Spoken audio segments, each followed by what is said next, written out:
नमस्कार, स्वागत है आपका डीडी न्यूज में। आपके साथ मैं हूं गौरव श्रीवास्तव और आप देख रहे हैं हमारा खास कार्यक्रम खबर दुनिया की।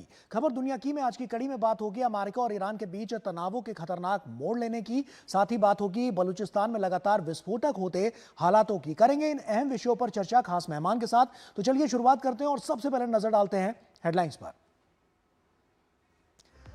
अमेरिका की लगातार छठे दिन ईरान पर बमबारी, बिजली संयंत्र, रेलवे स्टेशन समेत दूसरे बुनियादी ढांचों पर किया प्रहार।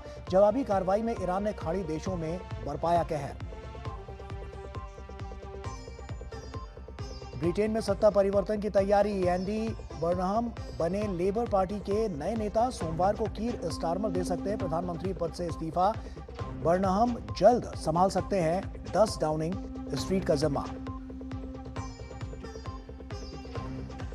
राष्ट्रपति डोनाल्ड ट्रंप ने 2020 अमेरिकी चुनाव में धांधली का लगाया आरोप। चीन पर 22 करोड़ अमेरिकी वोटरों का डेटा चुराने का दावा चीन ने किया खारिज, कहा दखल देने में कोई दिलचस्पी नहीं।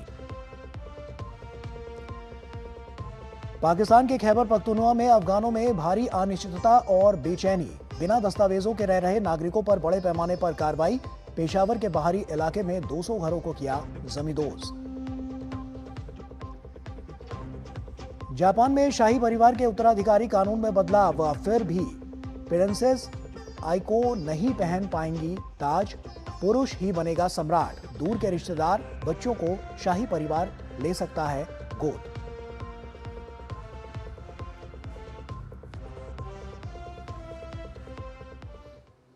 और आइए अब शुरुआत करते हैं। अमेरिका और ईरान के बीच तनाव अब और खतरनाक मोड़ लेता दिखाई दे रहा है। लगातार छठे दिन अमेरिकी हमलों में ईरान के एयरपोर्ट, रेलवे स्टेशन और रणनीतिक बंदरगाहों को निशाना बनाया गया।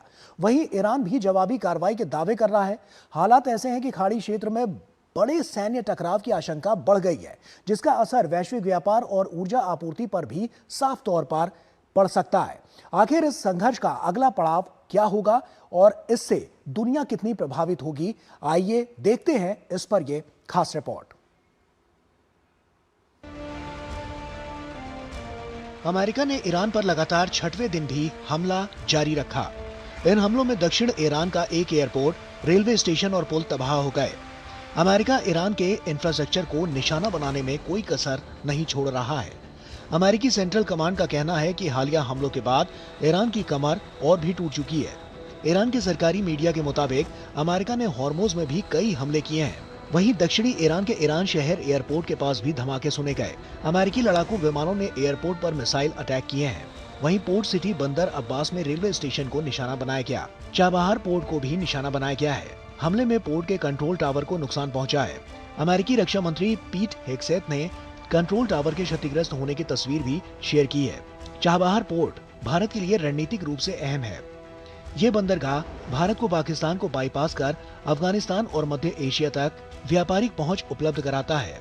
सेंटकॉम ने कहा है कि हमलों में तटीय निगरानी केंद्र, एयर डिफेंस सिस्टम, सैन्य लॉजिस्टिक्स और समुद्री सैन्य ठिकानों को निशाना बनाया गया। ईरान ने दावा किया है कि युद्ध विराम टूटने के बाद अमेरिकी हालातों में 38 लोगों की मौत हो गई है, जबकि 400 से अधिक लोग घायल हुए हैं। वहीं IRGC ने जॉर्डन में तैनात अमेरिकी लड़ाकू विमानों को निशाना बनाने का दावा किया है। इसके अलावा ओमान के घनीम क्षेत्र में अमेरिकी एयर कंट्रोल रडार और हॉर्मुज में स्थित एक समुद्री निगरानी रडार को नष्ट करने की भी बात कही गई है। साथ ही कोरिया में भी अल तनफ इलाके में अमेरिकी सेना के कमांड सेंटर पर हमले का दावा किया गया है। वहीं कुवैत ने कहा है कि ईरान ने हाल के हमलों में बिजली बनाने और पानी को खारेपन से मुक्त करने वाले एक प्लांट को भी निशाना बनाया है, जबकि ईरान ने कुवैत में high mobility artillery rocket system मिसाइलों को नष्ट करने का दावा किया है। फार्स न्यूज के मुताबिक चाबहार बंदरगाह पर हमले के बाद ईरानी जवाबी कार्रवाई में अमेरिका के सैन्य या कारोबारी हितों से जुड़े क्षेत्र के 5 प्रमुख पोर्ट्स को निशाना बना सकता है। फार्स न्यूज के मुताबिक चाबहार बंदरगाह पर हमले के बाद ईरान जवाबी कार्रवाई में अमेरिका के सैन्य या कारोबारी हितों से जुड़े क्षेत्र के 5 प्रमुख पोर्ट्स को निशाना बना सकता है। इसमें यूएई का जेबेल अली पोर्ट, बहरीन का मीना सलमान, कुवैत का शुआइबा पोर्ट, कतर का हमाद पोर्ट और सऊदी अरब का किंग फहद इंडस्ट्रियल पोर्ट शामिल है।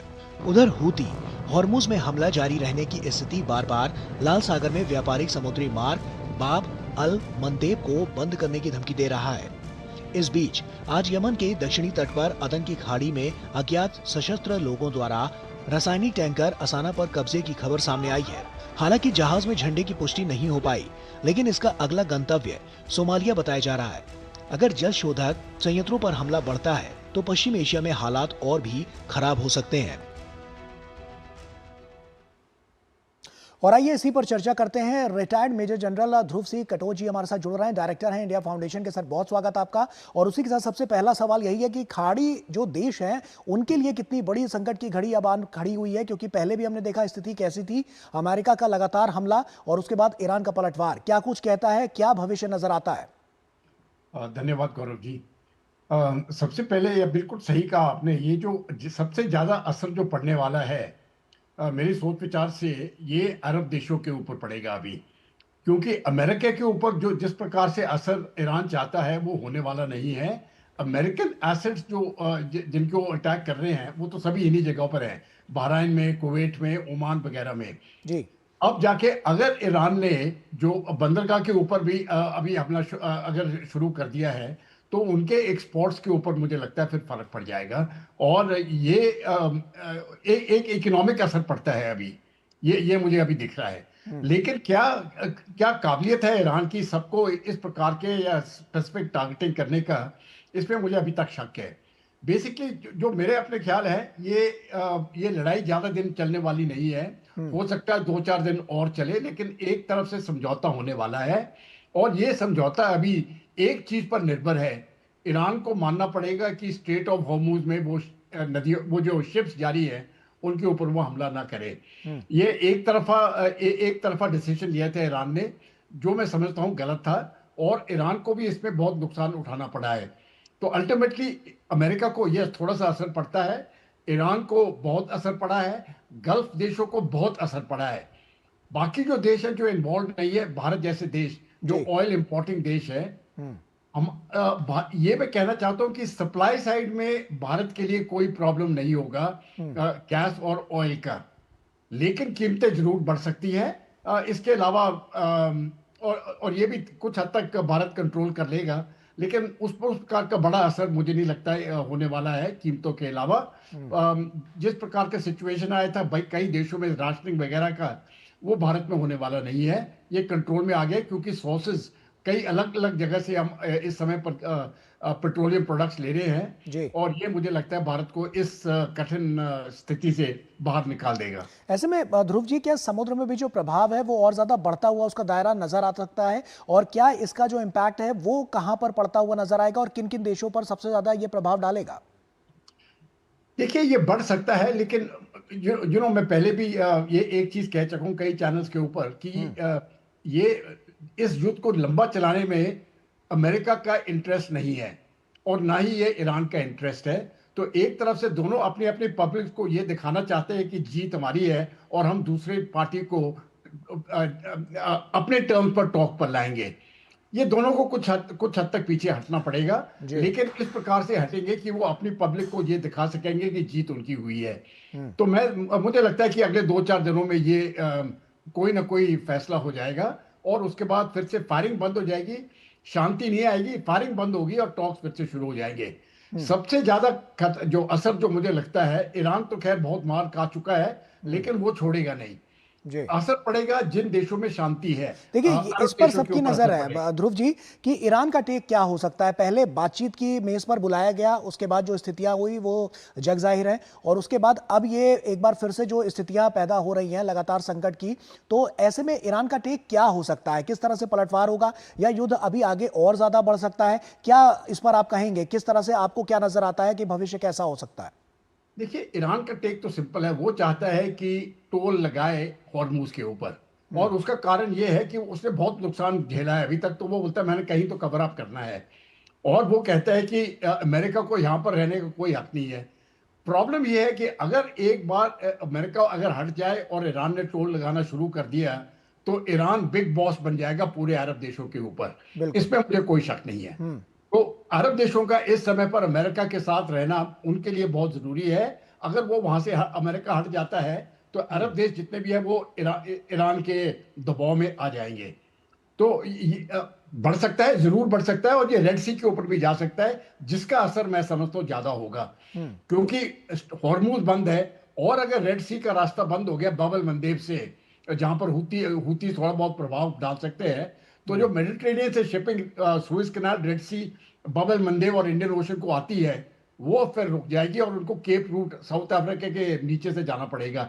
ये मेरे ख्याल से 2-2.5 हज़ार किलोमीटर लंबा रास्ता पड़ता है। इंश्योरेंस कॉस्ट बढ़ जाएंगे वगैरह वगैरह, और कीमतें बढ़ जाएंगी, लेकिन फिर भी सप्लाई साइड में प्रॉब्लम नहीं होगा। ये मैं मानने को, ये मैं कहना चाहता हूँ गौरव जी। जी, तो ऐसे में अमेरिका आखिर चाहता क्या है? मतलब ये सवाल बहुत बड़ा होता हुआ नजर आ रहा है और हर दिन के साथ ये और ज्यादा बड़ा हो रहा है, क्योंकि जैसा कि हमने देखा कि पहले बातचीत तक लेकर आए और उसके बाद फिर भी हमले लगातार जारी हैं। तो कहां ये पेच अभी भी फंसा हुआ नजर आता है, जहां आपको लगता है कि इस तरह की स्थिति रही तो अभी भी ये हमले लगातार जारी रहेंगे?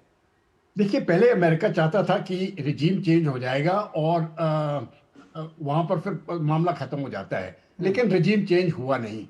उसके बाद उन्होंने जो जो गोल पोस्ट है वो बदली होते गए। उन्होंने कहा कि ठीक है, जो इनके न्यूक्लियर फैसिलिटीज हैं उनको हम ले लेंगे, और जो इनरिच्ड यूरेनियम है उसके ऊपर कब्जा कर लेंगे। देखिए, ईरान का न्यूक्लियर प्रोग्राम तो काफी पीछे हो चुका है, अगले कम से कम 10 साल पीछे हो चुका है, हो सकता है इससे भी ज्यादा, लेकिन इनरिच्ड यूरेनियम अभी तक अमेरिका को मिला नहीं है और ना तो मिलने वाला है।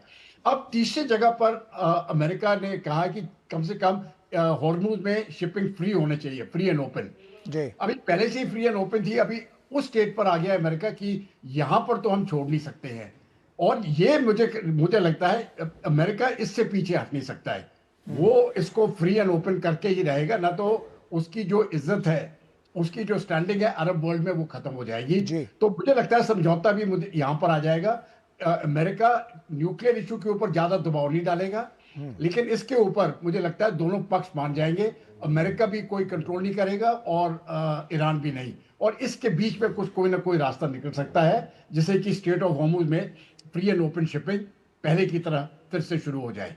चलिए, देखना होगा कि आगे आने वाला समय कैसा होता है दोनों देशों के लिए और साथ साथ खाड़ी देशों के लिए और उसके अलावा पूरी दुनिया के लिए, कि आखिर ये जो बातचीत है वो आगे बढ़ेगी या जो अभी हम हमले देख रहे हैं वो आगे भी बढ़ते हुए नजर आएंगे। आप बने रहिए ध्रुव जी हमारे साथ, क्योंकि वक्त यहाँ पर एक छोटे से ब्रेक का हो गया है। ब्रेक के उस पार जब लौटेंगे तो अगली खबर से दर्शकों को रूबरू कराएंगे और उसी पर चर्चा करेंगे। छोटा सा ब्रेक ले रहे हैं, जल्द हाजिर होता है। बड़ी बहू, ये तुम्हारी नाम। इतनी भी क्या जल्दी थी? अरे और छोटी, ये तुम्हारे नाम, और ये मेरी गुड़िया के नाम। पर दादी, हाँ आपके नाम? सब कुछ मैंने बैंक, लॉकर, फिक्स डिपॉजिट सब में इन्हें ही तो नॉमिनी बनाया है। कल जब मैं ना रहूं तब पैसे मिलने में इन्हें आसानी हो। शुभ शुभ बोलो। क्या? आरबीआई कहता है, जानकार बनिए, सतर्क रहिए। मेरी पसंद, मेरी पसंद, मेरी पसंद, मेरी पसंद, हमारी पसंद, हम सबकी पसंद। मजबूत देश का मजबूत सरिया हो गया स्टील। यार, कैसे ले पाएंगे घर? नहीं, आज गर्मी बहुत है ना? यस, बहुत ही ज्यादा। पापा, घर खरीदने की planning is not easy. Vini, long term savings का बेस्ट प्लान बताना। LIC protection plus plan. LIC और सेविंग्स। यस, इसमें इंश्योरेंस और फंड्स दोनों में इन्वेस्ट करके गोल्स के हिसाब से सम अश्योर्ड एडजस्ट कर सकते हो। LIC protection plus plan, future insured, growth assured. Break के बाद एक बार फिर से आप सभी का स्वागत है। बलूचिस्तान में हालात लगातार विस्फोटक होते जा रहे हैं। बलूच विद्रोही संगठन BLA ने एक बार फिर पाकिस्तानी सेना पर बड़े हमले का दावा किया है। हालांकि पाकिस्तान की ओर से इस दावे की आधिकारिक पुष्टि नहीं हुई है, लेकिन लगातार हो रहे हमले पाकिस्तानी सेना के सामने गंभीर चुनौती बनते जा रहा है। सवाल यह है कि आखिर बलूचिस्तान में सेना बार बार विद्रोहियों के निशाने पर क्यों आ रही है, और क्या बलूचिस्तान में बढ़ता असंतोष पाकिस्तान के लिए एक बड़े राजनीतिक संकट का संकेत है? इस पर देखिए ये खास रिपोर्ट।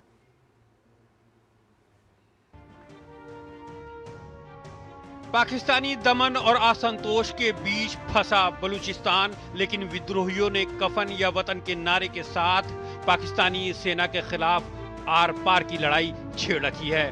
हर गुजरते दिन के साथ बलूच बागियों का हमला पहले से कहीं अधिक भयावह और खूंखार होता जा रहा है। बलूच लिबरेशन आर्मी का ताजा दावा पाकिस्तानी सेना के लिए किसी शर्मिंदगी से कम नहीं है।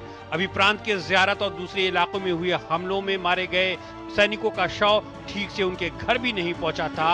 अब बीएलए ने मस्तूंग जिले में सेना के काफिले को उड़ाने का दावा कर दिया है। संगठन के मुताबिक इस हमले में 45 से ज्यादा पाकिस्तानी सैनिक मारे गए हैं, जबकि कई अन्य घायल हुए हैं। यह हमला गुरुवार को क्वेटा कराची हाईवे पर खदकुचा के पास हुआ। हमले में काफिले, उसकी सुरक्षा टीम और बाद में घटना स्थल पर पहुंची सेना की दूसरी टुकड़ियों को निशाना बनाया गया।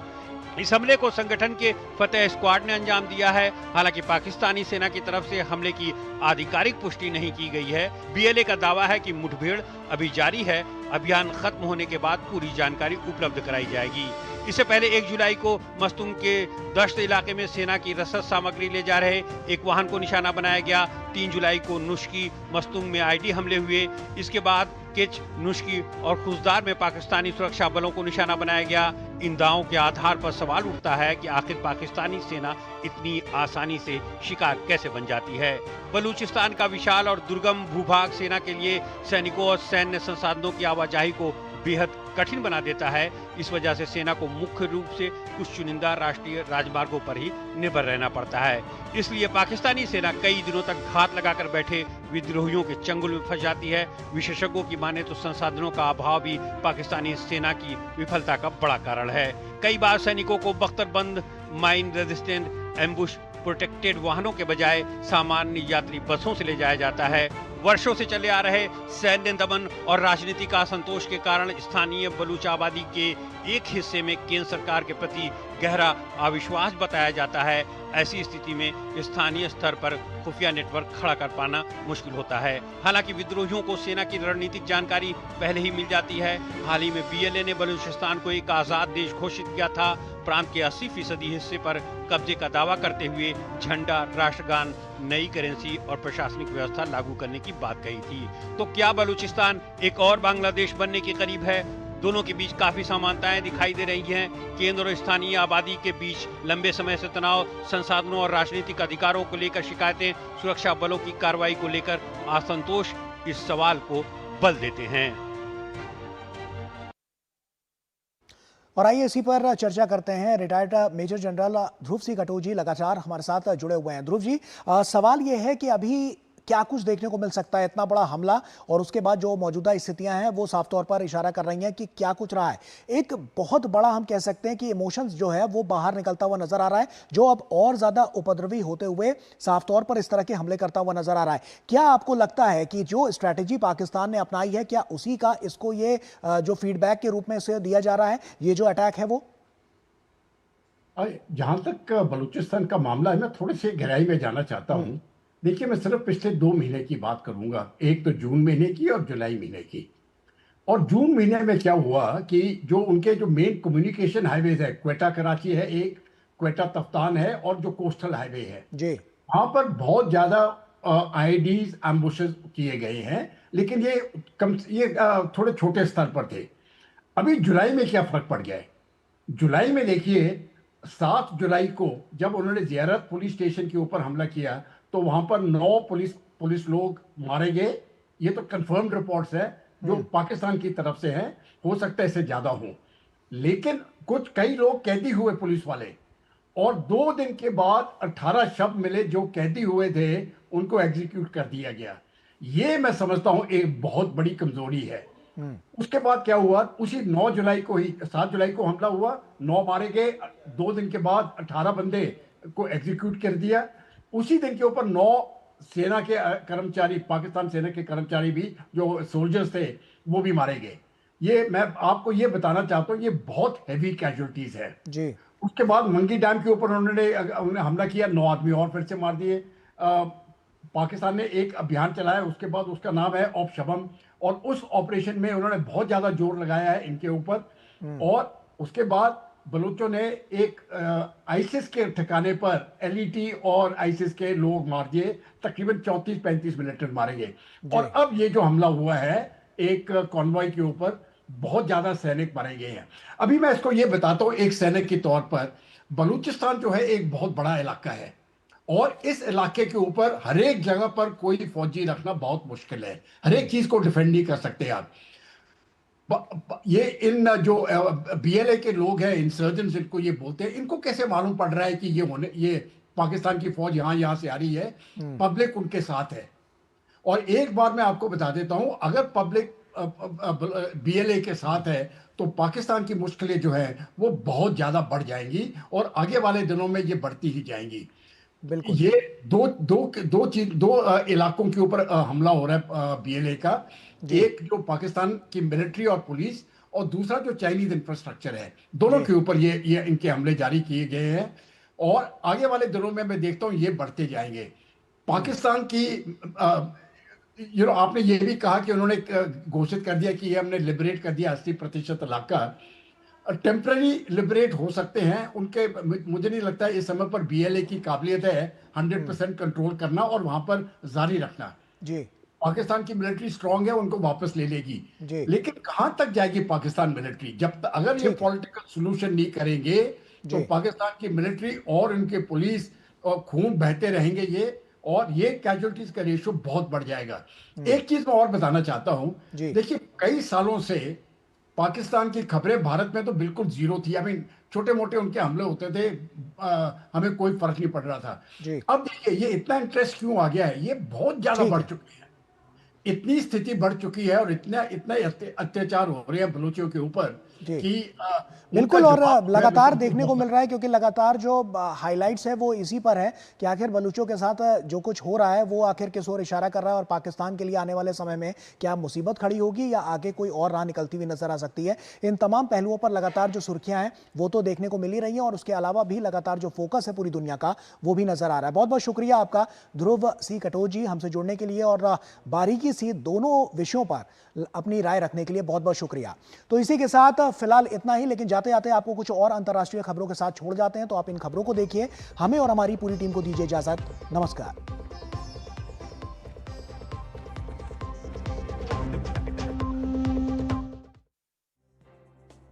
अमेरिकी राष्ट्रपति डोनाल्ड ट्रंप ने दावा किया है कि 2020 के राष्ट्रपति चुनाव में धांधली हुई थी। उन्होंने कहा कि उनकी सरकार चुनाव सुरक्षा से जुड़े दस्तावेज सार्वजनिक कर रही है। ट्रंप ने आरोप लगाया कि चीन ने 2020 चुनाव के दौरान 18 राज्यों के करीब 22 करोड़ अमेरिकी मतदाताओं का डेटा चुराया था और CIA, FBI समेत खुफिया एजेंसियों को इसकी जानकारी थी।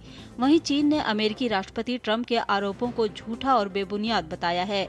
चीनी विदेश मंत्रालय के प्रवक्ता लिन जियान ने कहा कि अमेरिका के दावे पूरी तरह से मनगढ़ंत और दुर्भावनापूर्ण हैं। ब्रिटेन की सत्ताधारी लेबर पार्टी ने एंडी बर्नहैम को नया नेता चुन लिया है। ग्रेटर मैनचेस्टर के मेयर और किंग ऑफ द नॉर्थ के नाम से मशहूर बर्नहैम ने कहा कि वह देश की सत्ता संभालने के लिए तैयार हैं। उन्होंने वादा किया है कि वो लोक लुभावन पार्टी रिफॉर्म यूके के बढ़ते प्रभाव को चुनौती देंगे और उन लोगों तक उम्मीद पहुंचाएंगे जिन्हें लंबे समय से नजरअंदाज किया गया है। बर्नहैम सोमवार को कीर स्टारमर की जगह ब्रिटेन के प्रधानमंत्री पद की जिम्मेदारी संभाल सकते हैं। रूस ने गुरुवार देर रात यूक्रेन के ब्लैक सी स्थित ओडेसा और चेर्नोमोर्स्क बंदरगाहों पर हमला किया। हमले में 2 लोगों की मौत हो गई जबकि 8 लोग घायल हो गए। वहीं यूक्रेन की ड्रोन फोर्स के कमांडर ने दावा किया है कि शुक्रवार को यूक्रेनी ड्रोन्स ने ब्लैक सी में रूस के 12 जहाजों को निशाना बनाया। इनमें 9 ड्राई कार्गो जहाज, 1 टैंकर, 1 गैस टैंकर और 1 टग बोट शामिल है। यूक्रेन के अनुसार इस महीने अजोव सागर और ब्लैक सी में ड्रोन हमलों का शिकार हुए रूसी जहाजों की संख्या बढ़कर 159 हो गई है। जापान की संसद ने शुक्रवार को शाही उत्तराधिकार कानून में बदलाव को मंजूरी दे दी है। नए प्रावधानों के तहत शाही परिवार में 15 वर्ष से अधिक आयु के पुरुष दूर के रिश्तेदारों को गोद लेने की अनुमति है। साथ ही आम नागरिक से विवाह करने वाली शाही परिवार की महिलाएं अब अपना शाही दर्जा भी बनाए रख सकेंगी। हालांकि महिलाओं के सम्राट नहीं बनने के कानून को बरकरार रखा गया है। युगांडा के कपचोरवा जिले में स्कूली बच्चों से भरी एक बस हादसे का शिकार हो गई, जिसमें 20 छात्रों सहित एक वयस्क की मौत हो गई। पुलिस के अनुसार राजधानी कंपाला के किंग डेविड जूनियर स्कूल की बस सिपी फॉल्स की स्कूल ट्रिप से लौट रही थी, तभी चालक का बस से नियंत्रण खो गया। पुलिस ने बताया कि अनियंत्रित बस सड़क से उतरकर एक बड़े पत्थर से जा टकराई और पलट गई। हादसे में एक पुरुष और 20 बच्चों की मौके पर मौत हो गई, जबकि 3 वयस्कों समेत कई बच्चे घायल हो गए। स्पेन के उत्तरी अरागोन क्षेत्र के ओरेस म्यूनिसिपैलिटी में लगी भीषण जंगल की आग ने 7,600 हेक्टेयर से ज्यादा वन क्षेत्र को तबाह कर दिया है। आग के खतरे को देखते हुए करीब 1,000 लोगों को सुरक्षित जगहों पर पहुंचाया गया है। फायर फाइटर्स और सेना की इमरजेंसी यूनिट बुधवार से आग बुझाने में जुटी है। अरागोन सरकार ने स्थिति को देखते हुए लेवल 2 आपातकाल घोषित किया है। भीषण गर्मी और सूखे मौसम के बीच स्पेन के कई इलाकों में जंगल की आग की घटनाएं बढ़ रही हैं।